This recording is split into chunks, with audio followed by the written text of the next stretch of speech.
Yes, Bwana Yesu asifiwe. Jioni ya siku ya leo ninakukaribisha katika ushirika wetu wa siku ya leo ya Wednesday, na ninakusalimia mahali popote ulipo katika nchi yetu ya Kenya na katika mataifa mengine katika dunia hii. Ninakukaribisha ili ukaweze kuwa pamoja nasi tunapoenda kuanza ushirika wetu ama kuwaletea neno la siku ya leo katika jina la Yesu. Na ninaamini ya kwamba mahali popote ulipo utabarikiwa na Bwana na utaona mkono wa Bwana katika maisha yako siku ya leo katika jina la Yesu. Na kwa hivyo usikia ya kwamba umekaribishwa mahali popote ulipo na utaona mkono wa Bwana katika maisha yako siku ya leo katika jina la Yesu, kwa maana Mungu wetu ni mwema na Mungu wetu ni mwaminifu na Mungu wetu anastahili sifa, anastahili heshima katika jina la Yesu. Kwa hivyo sikia ya kwamba umekaribishwa. Hapa ni Christian Foundation Fellowship Gikabura, mahali ambapo tunamwabudu Bwana. Mahali hapa every Tuesday, every Wednesday na every Sunday tuko hapa katika ibada zetu, na ninaamini ya kwamba mnatufuatilia sana katika ibada zetu, na kwa uhakika mumebarikiwa sana katika ibada zetu zote katika jina la Yesu. Na ninaamini ya kwamba hata jioni ya siku ya leo utabarikiwa mahali popote ulipo katika jina la Yesu, na utaona mkono wa Bwana. Na ninakuhakikishia ya kwamba maisha yako haitakuwa ya kawaida siku ya leo katika jina la Yesu, kulingana na lile neno Bwana amenipatia siku ya leo. Ninaamini ya kwamba kuna kitu kitafanyika katika maisha yako katika jina la Kristo Yesu. Kwa hivyo ningependa nikaweze kuomba niingie katika neno la Bwana na utabarikiwa. Baba, katika jina la Yesu nasema ni asante jioni ya usiku wa leo katika ibada hii ya ushirika ya Wednesday hapa kanisani katika jina la Yesu. Ninaomba kwa sababu ya watazamaji wetu, naomba ukaweze kuwabariki, na ninaomba ukaweze kuwatembelea na kuwanenea katika neno lako Jehova. Na ninaomba ukaponye walio wagonjwa, ukainue wale wote wako chini katika jina la Yesu. Natamka neno la baraka kwa watu wako jioni ya leo katika jina la Yesu. Tubariki pamoja Bwana na utunenee kwa utukufu wa jina lako. Nimeomba na hata kuamini. Amen. Unaweza karibisha mwenzako. You can share, you can like, you can comment our message today katika jina la Kristo Yesu. Na message ambayo Bwana amenipatia ni ya kwamba mahali umekaa kwa muda mrefu. It is your high time to wake up and to press on. Bwana apewe sifa. Na ninajua ya kwamba Bwana atabariki maisha yako katika jina la Kristo Yesu. Nitaanza na kitabu ambaye ni kitabu ya Joshua. Joshua 6 and verse 1.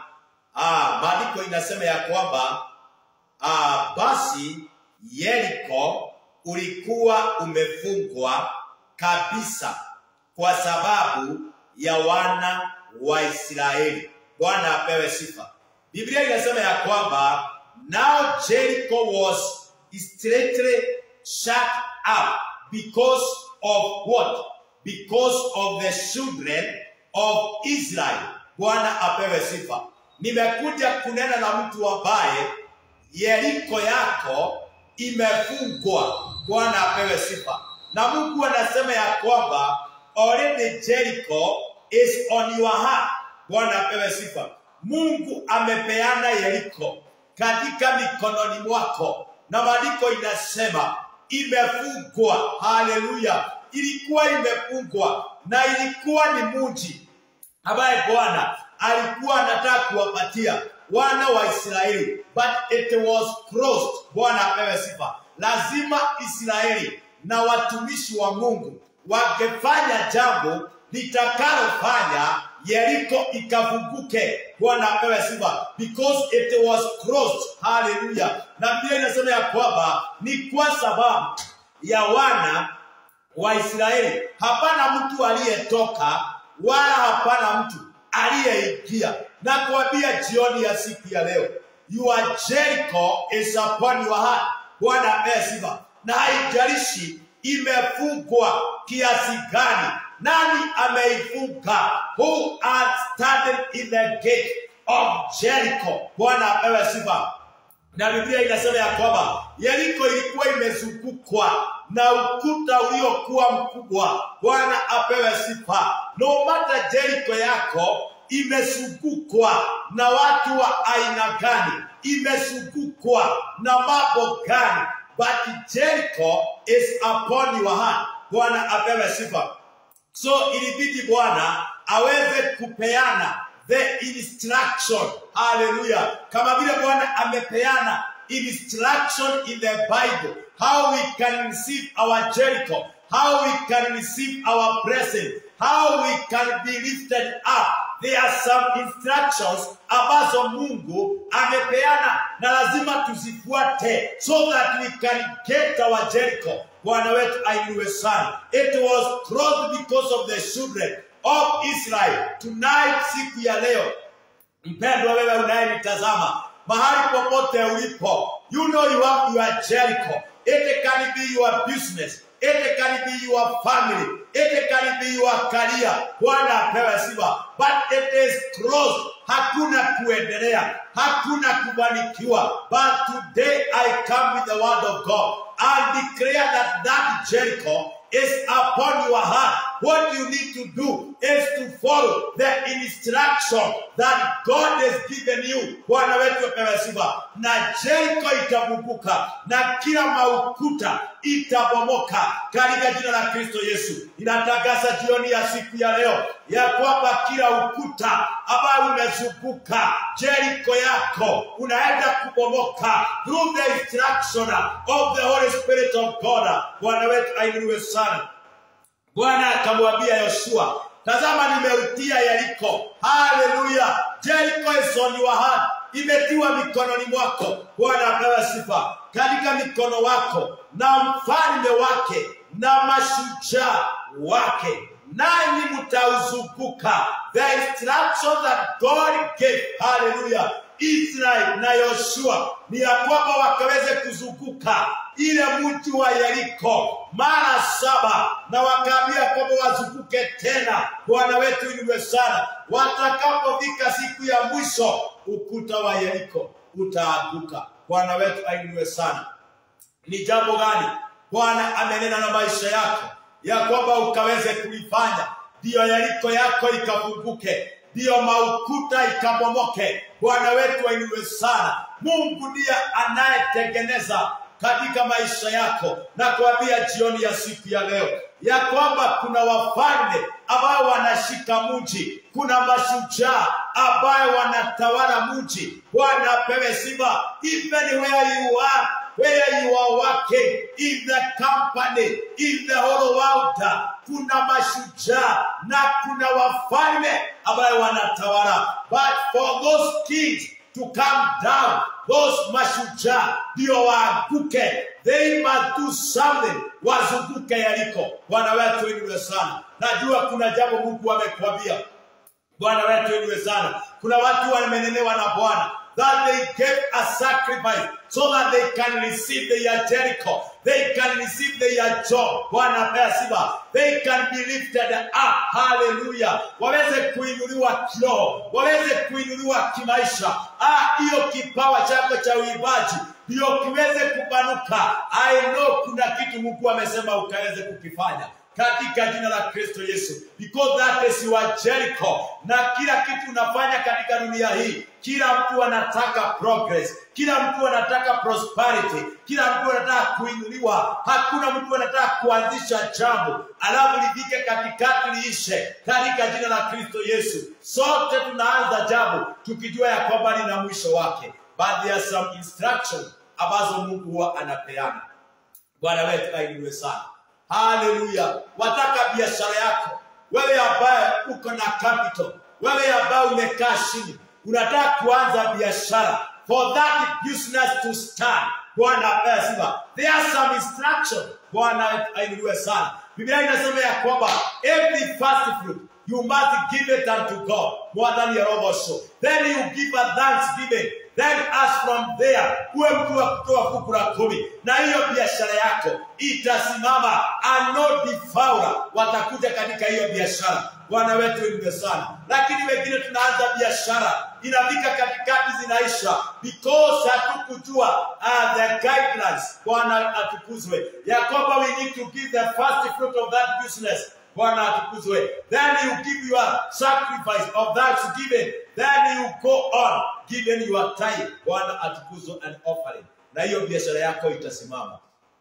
Bwana wetu ni sana. Itasimama na itabarikiwa. Ninakuambia kwamba jioni ya leo, ya kwamba already Jericho imepeanwa mikononi mwako. Bwana wetu ainuliwe sana. Ni wewe sasa ushukue hatua ya kuzunguka na kufollow instructions za Mwenyezi Mungu. Kwa sababu vitu Mungu ameziashiria katika dunia hii, but kuna wafalme wa anga wamezikamata. We need to do something so that we can get our Jericho katika jina la Kristo Yesu. No matter that hiyo maukuta imezunguka, hiyo maukuta inapomoka katika jina la Kristo Yesu. Wale ambaye umefukiriwa mwadhani ya rogosho, waliosimama katika kufanikiwa kwako wataanguka. Those are ni kama maukuta wamekuzuilia.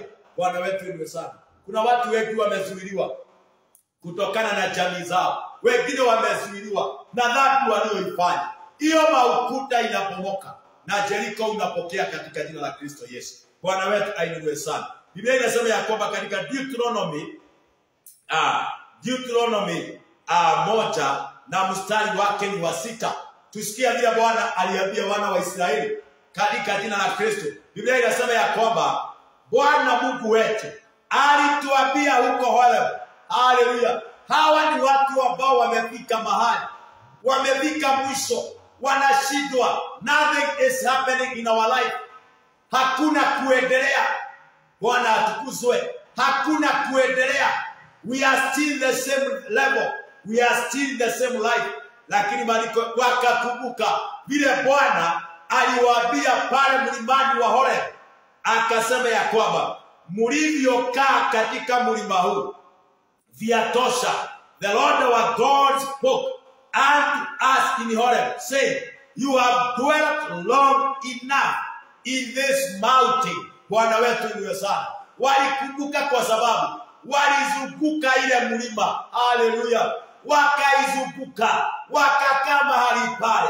Hakuna kusonga mbele, hakuna kufanikiwa, no change, hakuna mabadiliko. Bwana wetu ni sana. Wakakaa mahali pale, wakazunguka mahali pale, lakini wakakumbuka. Na hapo ndipo ninataka kila mmoja afike na kukumbuka ya kwamba kuna kitu Mungu alinena juu ya maisha yako. Kuna sauti ulisikia kutoka kwa Bwana, na mahali ambapo uko siku ya leo umekaa mahali pale sana. You are in a comfort zone.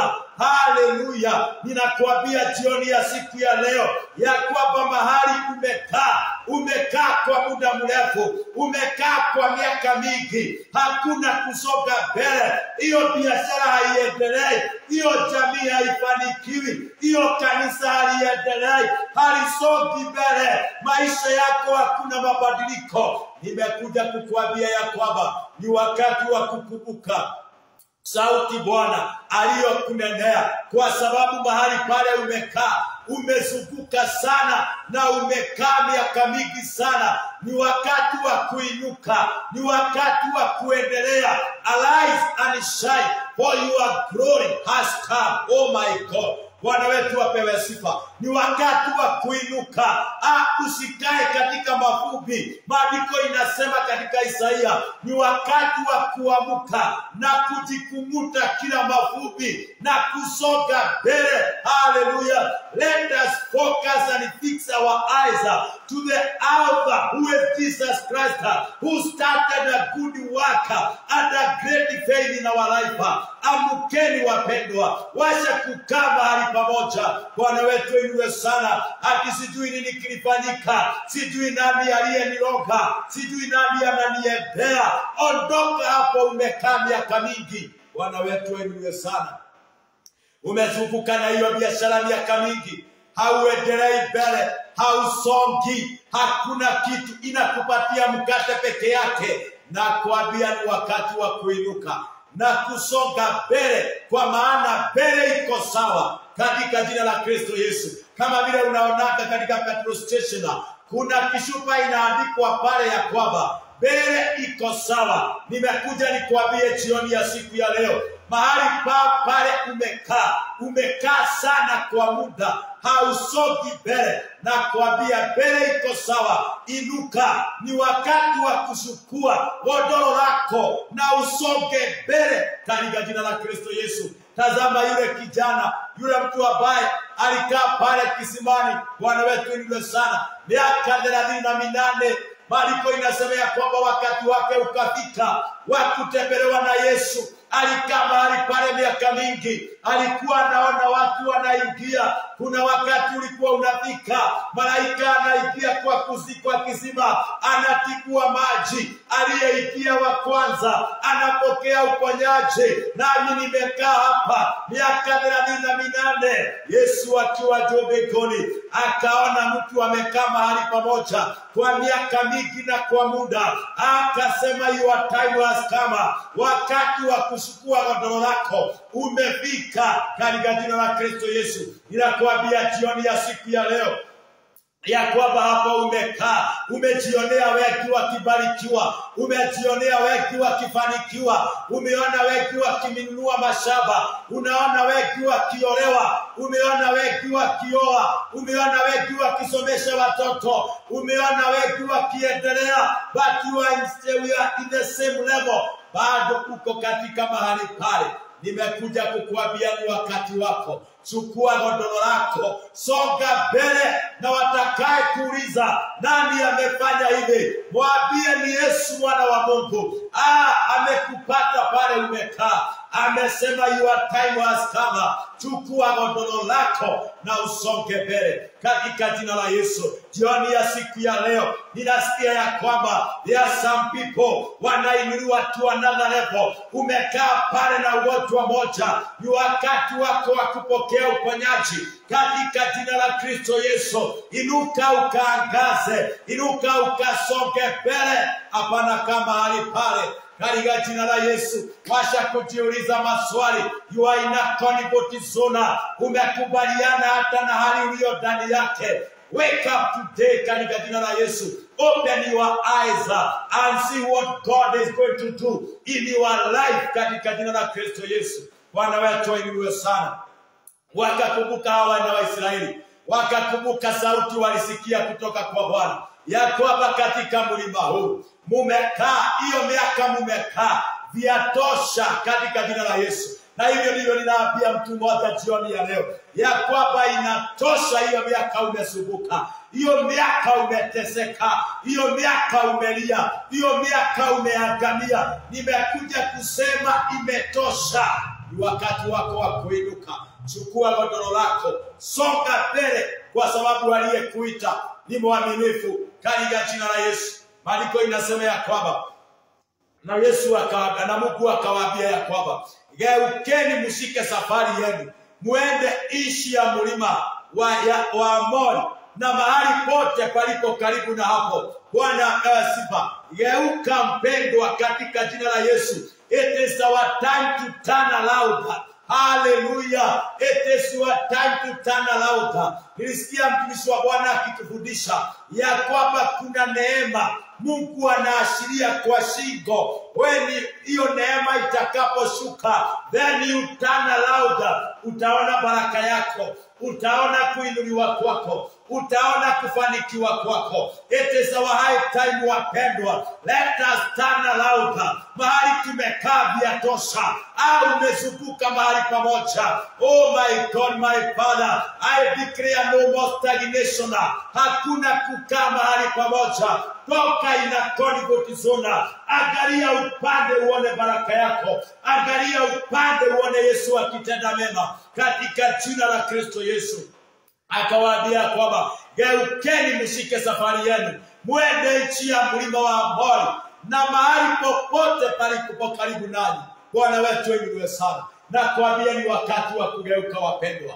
Bwana wetu ainuliwe sana. Wewe uko mahali pale, ni wakati wako useme ya kwamba hii pombe nimekunywa miaka mingi, hii usherati nimefanya miaka mingi, hii mipango ya kando nimekuwa nayo miaka mingi, hii dhambi nimekuwa naye miaka mingi, hakuna faida ninapata, ni hasara peke yake. Ni wakati wako ukate kauli. Make a good decision in your heart. Na utakaze, ni wakati wa kugeuka. Geukia Bwana. And the Bible says when we turn to our God, then our God will turn on us. Katika jina la Kristo Yesu. Geukia Bwana mpendwa jioni ya leo. Ondoka kwa hiyo dhambi umefanya miaka mingi. Hakuna faida imekuletea. Ni mateso peke yake. Ni kuangamia katika maisha yako. Lakini ni wakati wa kugeuka, because when you take a step of faith, when you make a good decision mpendwa, Mungu anaanza pamoja na wewe, anatembea pamoja na wewe katika jina la Yesu. Angalia the four lepers, walisema ya kwamba tukiingia mji watatumaliza, hata tukikaa hapa watatumaliza. Wakaamua usio wakati wa kukaa mahali pamoja, ni wakati wa kuinuka, taking a step of faith na kusonga mbele. Katika jina la Yesu, ni wakati wa kusonga mbele mpendwa. Ni wakati wa kuinuka. Ni wakati wa kusonga mbele katika jina la Yesu. Even here in CFF Church Kabura, I declare it is our time to turn around na kufocus mbele katika jina la Kristo. Mahali tuko tumekaa kwa muda, katika jina la Kristo Yesu tumekwama. It is our time tuchukue godoro tusoke mbele katika jina la Kristo Yesu. Ninakuombea jioni ya siku ya leo, geuka ukaone Bwana katika jina la Yesu. Mstari wa 8 inasema ya kwamba angalieni, nimewawekea nchi mbele yenu. Hallelujah. Let us open our eyes na tuone ile mambo Mungu ametuwekea katika jina la Kristo. Naomba Mungu atufungue macho ili tukaweze kuona ukuu na uweza wake Bwana. Haleluya. Ona baraka Mungu amekuwekea. Ona jamii Mungu amekuwekea. Ona biashara Mungu amekuwekea. Ona shamba Mungu amekuwekea. Maandiko inasema angalieni. Haleluya.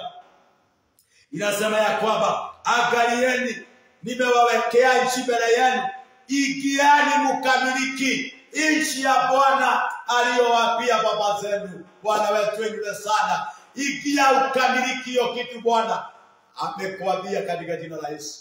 Aliambia baba zetu Ibrahimu, Isaka na Yakobo. Bwana wetu ainue sana. Na Biblia inasema ya kwamba, akasema ya kwamba atawapa na uzao wao baada yao. Lengo ya shetani ilikuwa ni kuzuilia hawa wana wa Israeli wasipokee ile baraka Mungu aliabiria baba yao Isaka, Ibrahimu na Yakobo. Bwana atukuzwe. Kwema odogayana lilado anyu, kwema odogayana lilashiria. Bwana wetu ainuliwe sana. Lakini shetani amesimama na kusema hamtaipokea. I came to declare and to destroy. Kila roho zote zimesimama mbele zenu katika jina la Yesu. Tunakuja kila nira katika jina la Yesu. Tunaondoa hiyo mipaka, tunaondoa hiyo milima katika jina la Kristo. Kila Bwana aliahidi watu wenu, kila Bwana aliahidi wazazi wako, leo siku ya leo hawako waliondoka, lakini Bwana aliwaahidi ni wakati wa kupokea katika jina la Yesu.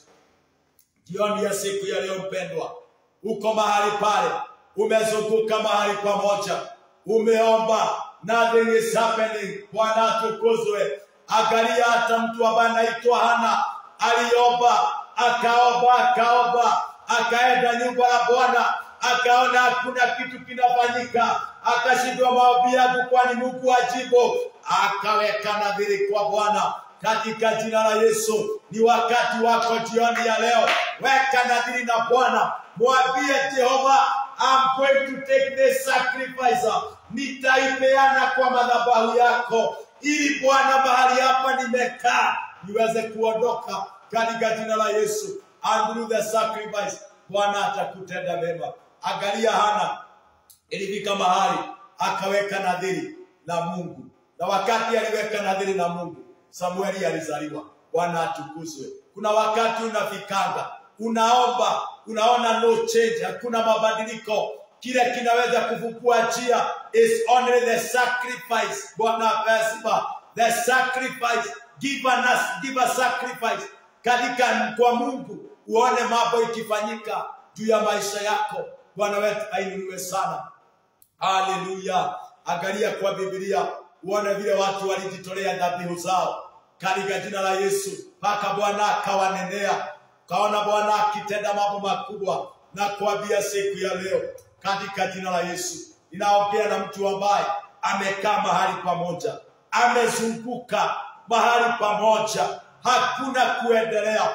Ninataka nikuombe jioni ya siku ya leo katika jina la Kristo. Ninataka nikuombe kwa maana ninasikia ya kwamba kuna jambo jipya Bwana anakuja kutenda. Angalia yule mzee miaka 38 alikaa pale kisimani, lakini wakati wake ukafika. Bwana akashuka akamwambia, ni wakati wako wa kuchukua godoro lako. Katika jina la Yesu, inua mkono wako mahali popote ulipo, unaponitazama. Tukubaliane pamoja, kwa imani moja, Bwana anaenda kutenda. Baba, katika jina la Yesu, ninaomba na mtazamaji, Baba, jioni ya siku ya leo, ambaye ameamua, amesikia neno lako ya kwamba mahali amekaa miaka mingi, viatosha hii amezunguka, viatosha mahali amekaa, mahali pamoja ina comfort zone.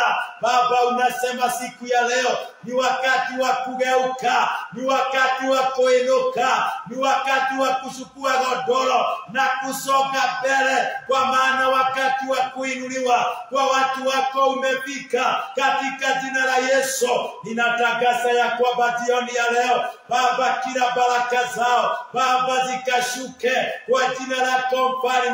Hawatazunguka tena, hawatazunguka tena, hawatajionea wengine wakiendelea, nao wanaremain one level. Ninaomba jioni ya leo ya kwamba Bwana, Baba, ninaomba ukashuke na njia kubwa. Baba wetu wa mbinguni, wasaidie wachukue godoro lao, watoe katika hiyo magonjwa, watoe katika hiyo dhambi, watoe katika hiyo kuchanganyikiwa, watoe katika hiyo mashida, watoe katika hiyo hali ya kushekelewa, hiyo hali ya kudharauliwa, hiyo hali ya kunenwa. Baba wetu wa mbinguni, watoe katika umasikini, wamelia ya kutosha. Ni wakati wao wa kuinuka, ni wakati wa kusonga mbele. I declare today, Baba wa rehema, ya kwamba kila nira ikavunjike na kila milima ikayeyushwe, and every gate, my Father, be broken tonight.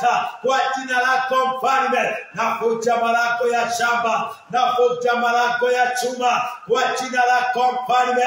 Waliosimama mbele zao kuwazuilia kuingia to their destiny, I declare, waondoke in the name of Jesus.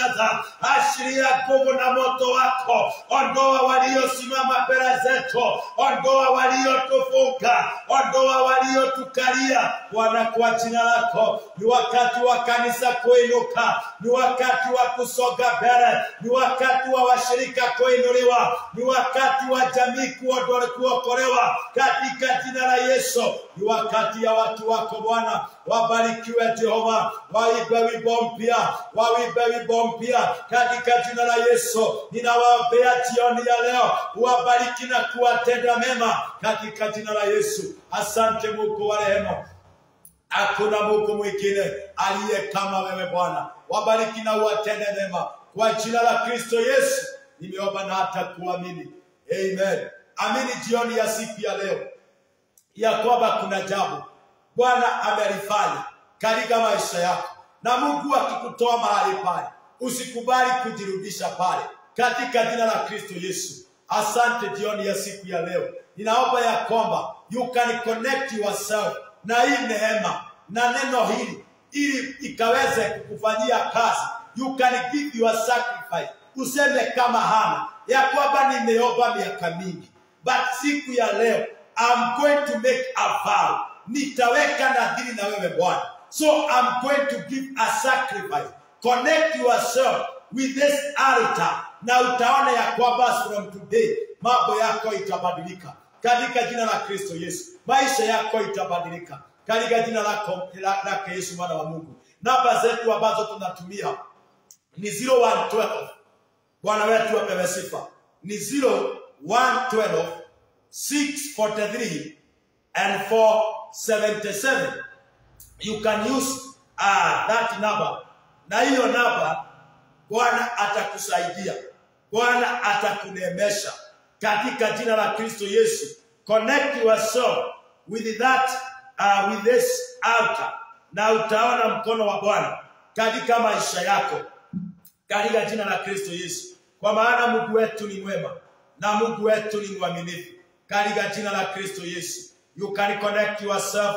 Asante kwa wale wote ambao wanatutazama jioni ya siku ya leo, ambao wanatazama hii neno la Bwana katika jina la Kristo, wakiwa mahali walipo.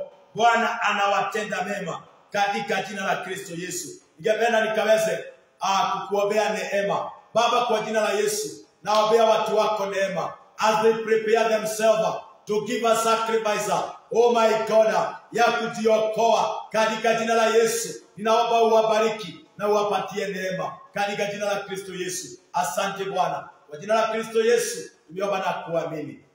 Amen. So you can use that number for your tithe, for your offering, for your sacrifice. 0112 643 477. Use that number na utakuwa umebarikiwa katika jina la Kristo Yesu. Mungu awabariki, awatende mema. Shalom, shalom.